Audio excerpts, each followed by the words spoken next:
E é qualquer probiótico que serve? Claro que não. Um probiótico, o que é probiótico? Probióticos são aquelas primeiras bactériazinhas que a gente colocou, né, no trato gastrointestinal, que tem aquela função de fazer o que nós não temos capacidade de fazer. São as que moram em nós.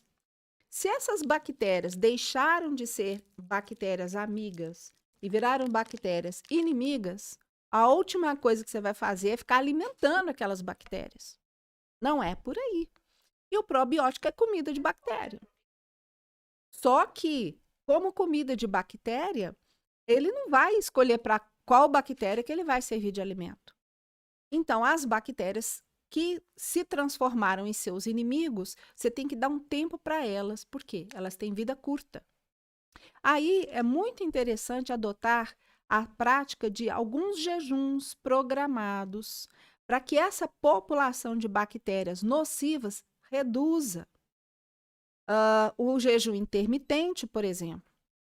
Nem toda pessoa está acostumada ou apta para fazer o jejum.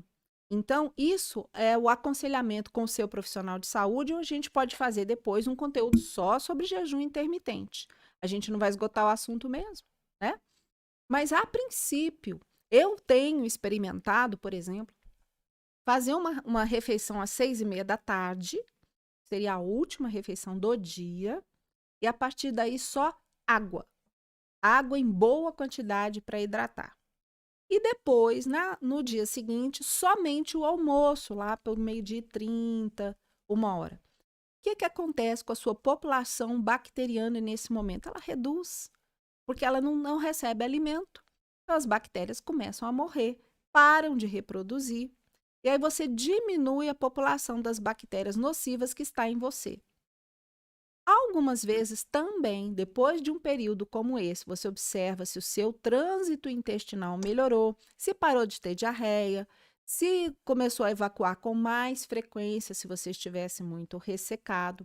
Aí sim, você pode escolher uma ou outra qualidade de probióticos, sempre com cuidado e sempre de forma pontual. Não dá para ficar vivendo de probiótico, tá? Não é uma coisa de uso constante, associada ao pré-biótico, que é a comidinha da bactéria. O Yakult, por exemplo, é um dos mais comuns, mais populares. Eu lembro de meu pai comprar e eu comprei para meus filhos também. Ele tem um tipo de lactobacillus casei, que fermenta muito bem no intestino e que aquela população que cresce, ela tem um fator benéfico e ela diminui o crescimento da outra população se o ambiente ficou equilibrado.